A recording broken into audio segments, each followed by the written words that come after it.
नमस्कार दोस्तों, CSC VLE help में आपका बहुत बहुत स्वागत है। इस वीडियो में मैं आपको बताने वाला हूं कि डिजिटल सेवा पोर्टल पे जीवन प्रमाण यानी लाइफ सर्टिफिकेट का काम कैसे करते हैं। सिर्फ बताने वाला नहीं हूं, आपको दिखाने वाला हूं, अब समझाने वाला हूं। इसके बाद लाइफ सर्टिफिकेट और जीवन प्रमाण से रिलेटेड आपकी सारी क्वेश्चनों सारी प्रॉब्लम का समाधान हो जाएगा, आपको कोई क्वेश्चन नहीं रहेगा।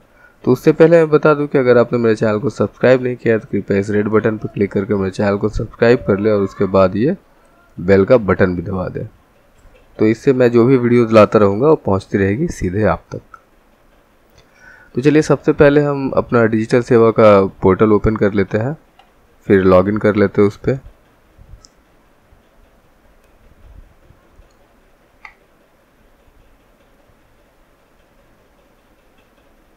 और फिर जाते हैं सर्विसेज में। यहाँ से हम स्क्रॉल करके, ये अल्फ़ाबेटिकली है, जे पे जाके जीवन प्रमाण को ढूंढ सकते हैं या फिर हम यहाँ से सर्च भी कर सकते हैं। मैं सर्च कर ले रहा हूँ। ये आ गया मेरा जीवन प्रमाण का सॉफ्टवेयर लिंक। इस पर मैं क्लिक करता हूँ।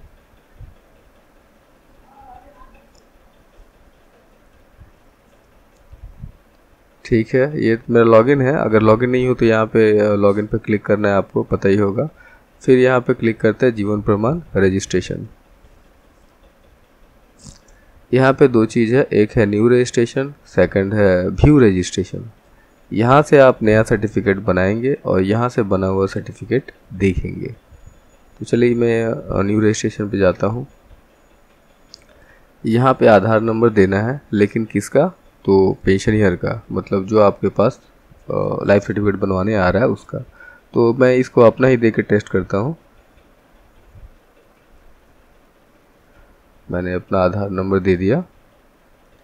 मान लीजिए कि मैं ही कस्टमर हूँ। यहाँ पे दो ऑप्शन है, आइरिस और फिंगरप्रिंट। तो मेरे पास फिंगरप्रिंट है मॉर्फो का, तो मैं सेलेक्ट करता हूँ।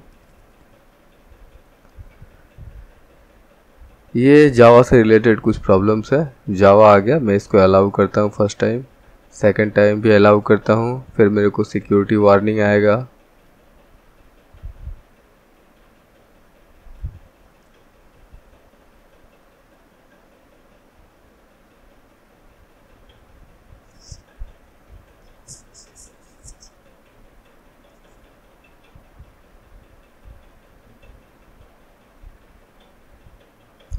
अगर ऐसे यहाँ पे रुक जाए और नीचे अगर आपका यहाँ पे लिखा हो कि फिंगरप्रिंट स्कैनर इनिशियलाइज सक्सेसफुली, तो कभी कभी ये लोड होने में बड़ा टाइम लेता है। तो हम क्या करते हैं, यहाँ पे क्लिक कर देते हैं। क्लिक करने के बाद कैंसिल कर देते हैं, तो अपना काम हो गया। अब मैं फिंगरप्रिंट स्कैन करता हूँ अपना।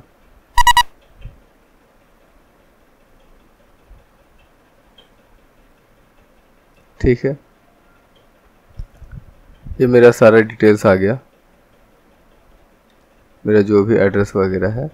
अब यहाँ पे तो ऑलरेडी जो आधार लिंक जो डिटेल्स है वो आ जाएगा कस्टमर का। यहाँ से आपने एंट्री करना है। ठीक है, तो यहाँ से क्या एंट्री करना है, ये सारी चीज़ें फिलअप करनी है। तो सबसे पहला चीज़ है हमारे पास जो है वो है टाइप ऑफ पेंशन। ये क्या होता है? तो टाइप ऑफ पेंशन में यहाँ पे तीन है, एक EPS 95, एक फैमिली, एक अदर, एक सर्विस। ठीक है, तो मैं बता दूं ये होता क्या है। उससे पहले मैं दिखा दूं आपको कि ये एक्चुअली PPO जो पेंशन होता है उसकी कॉपी मिलती है। कॉपी दो तरह का होता है, एक बाई पोस्ट आपके पास आता है, मतलब आपके पास नहीं, पेंशनियर के पास आता है बाई पोस्ट। यहाँ पे देख सकते हैं आप। और इसके 4 पेजेस होते हैं, 1 2 3 4। और इसके 2 पार्ट होते हैं, ये है पार्ट 1, ये है पार्ट 2। फर्स्ट पेज में पेंशन से रिलेटेड सारी डिटेल्स रहती है। सेकंड पेज में उनका टर्म्स एंड कंडीशन रहता है। थर्ड पेज में फिर डिटेल्स रहता है, कितना पेंशन है, क्या है, नॉमिनी कौन है, ये है। और फोर्थ पेज में फिर कुछ इंफॉर्मेशन कम डिटेल्स रहता है, क्या करना है, नहीं करना है, क्या है, नहीं है। तो ये तो कस्टमर जब आपके पास आएगा, पेंशनर आएगा, तो ये कॉपी लेके आएगा। तो चलिए मैं एक कॉपी भी देख ले रहा हूँ।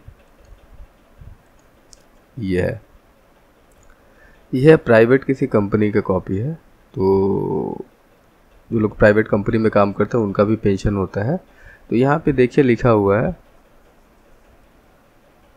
Particular member of employ pension scheme 95।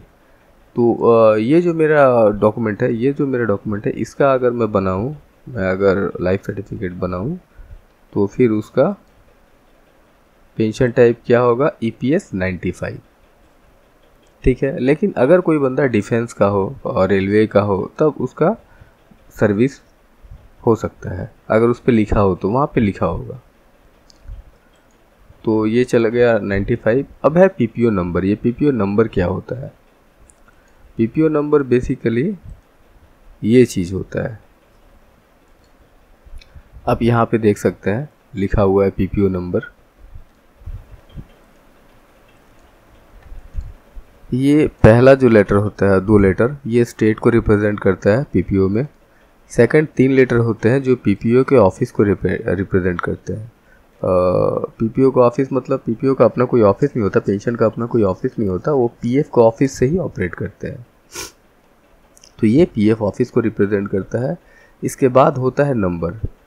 ये 1 2 3 4 करके भी हो सकता है नंबर, ये 000 1 2 3 4 ऐसे करके भी नंबर हो सकता है, ये कुछ भी हो सकता है। और गवर्नमेंट एम्प्लॉय है, अगर प्राइवेट एम्प्लॉय नहीं है तो उनका PPO नंबर थोड़ा सा अलग टाइप का होता है। वो अपने मतलब किस वगैरह किस रीजन में पड़ता है, north region, south region, east region, west region वगैरह वगैरह ऐसे करके। और स्टेट गवर्नमेंट का भी हो तो उनका PPO नंबर अलग रहता है। तो ये हमें मिल गया PPO नंबर। अब मान लीजिए मैं अपना PPO नंबर देता हूँ ऐसे ही।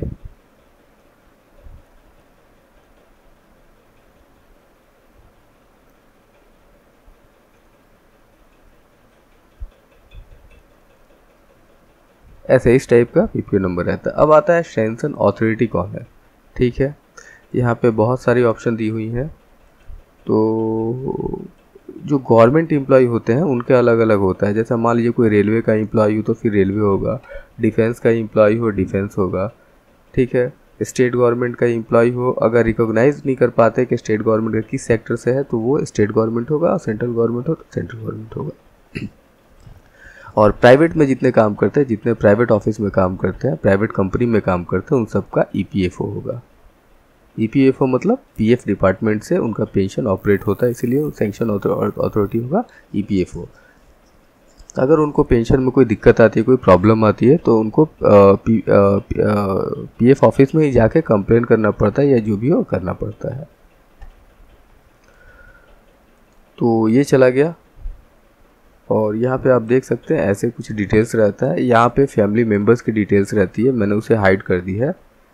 तो मान लीजिए अगर पेंशनियर कभी कभी एक्सपायर कर जाते हैं तो उनका फैमिली मेम्बर में जितने रहते हैं, तो वाइफ हो तो सॉरी टिल लाइफ, और बच्चे हो तो मैरिज नहीं होता है तब तक, या हाईएस्ट उम्र 24 से 25 साल तक हो तब तक उनको पेंशन मिलता है। तो अगर मान लीजिए कोई पेंशनियर नहीं है, उनके 4 बच्चे हैं, चारों माइनर है, 25 साल के नीचे हैं, सॉरी एक चारों 25 साल के नीचे हैं, तो इन चारों का लाइफ सर्टिफिकेट आपको बनाना पड़ेगा अलग से करके। तो ये हो गया। उसके बाद डिसबर्समेंट एजेंसी कौन सी है, नॉर्मली ये बैंक ही होता है। उसके बाद क्या करना है, सिलेक्ट करना है कौन सा बैंक है आपका, मतलब पेंशनियर का कौन सा बैंक है, वो बैंक सेलेक्ट करना है। फिर अकाउंट नंबर देना है। फिर यहाँ पे 2 ऑप्शन है, री मैरिज, इसको ऑलवेज नो कर देना है, और री एम्प्लॉयड को भी ऑलवेज नो कर देना है। फिर कैप्चा देना है, फिर मारना है सबमिट। चलिए मैं देता हूँ 1 2 3 4 5 6 7 8 9 12। ठीक है, फिर आता हूँ कैप्चा पे, और इसमें 14 डिजिट होते हैं, 1 2 3 4 5 6 7 8 9 10 11 12 13 14 8 8 0 D5 D2। मैंने कैप्चा मारा।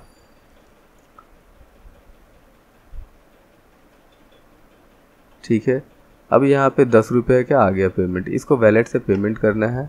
मैं नहीं जा रहा हूँ, क्योंकि पता नहीं कि किसी का पीपीओ नंबर मैच कर गया तो फिर मेरी वाट लग जाएगी। तो यहाँ से हम ऐसे करके सबमिट करते हैं। वैलेट में एक पेमेंट लगता है, तो नॉर्मली पेमेंट लगता है वैलेट से आपका 3 रुपया 51 पैसे का पेमेंट, 3 रुपया 56 पैसे का ये वैलेट से पेमेंट काटता है। ठीक है, अगर आप पोर्टल से करते हैं तो 3 रुपया 56 पैसे का आपको पेमेंट करना पड़ता है। अगर आप बाहर से सॉफ्टवेयर से करते हैं तो आपको कोई पेमेंट नहीं करना पड़ता। तो मुझे ये चीज़ समझ में नहीं आती, जो चीज़ बाहर फ्री है उसके लिए CSC पैसा क्यों लेता है। चलिए, ये तो हो गया रजिस्ट्रेशन, मैंने कर दिया, पेमेंट भी कर दी। अब क्या करना है कि मैं चेक करूँगा, प्रिंट आउट निकालना है। यहाँ से व्यू रजिस्ट्रेशन में जाना है, आपने जितनी रजिस्ट्रेशन की है सारा यहाँ पे डिटेल्स आ जाएगा। डाउनलोड प्रमाण ID पे क्लिक करना है। जैसे ही आप क्लिक करेंगे ये डाउनलोड होने लगेगा। मैं डाउनलोड करके रखा हूँ, मैं दिखाता हूँ आपको ये कैसा होता है। ये सर्टिफिकेट कुछ ऐसा होता है। सिक्योरिटी मेजर्स के लिए मैंने डिटेल्स को हाइड कर दी है। आप देख सकते हैं यहाँ पे CSC ID लिखा हुआ है और वगैरह वगैरह सारी चीज़ें लिखी हुई है। तो यही है basically certificate, digital life certificate. तो ये इशू करके प्रिंट आउट करके कस्टमर को दे देना है। तो दोस्तों, ये रहा मेरा छोटा सा वीडियो CSC से रिलेटेड, डिजिटल सेवा से रिलेटेड। अगर इससे रिलेटेड कोई भी डाउट है, कोई भी क्वेश्चन है, कोई भी प्रॉब्लम है तो आप मुझे कमेंट कीजिए। मैं हर एक कमेंट का आंसर दूंगा और रिप्लाई भी करूंगा। तो अगर वीडियो मेरा अच्छा लगे, पसंद आए और इन्फॉर्मेशन सारी यूज़फुल लगे तो प्लीज़ लाइक शेयर सब्सक्राइब जरूर कीजिएगा। तब तक के लिए हैव अ नाइस डे। जय हिंद, जय भारत।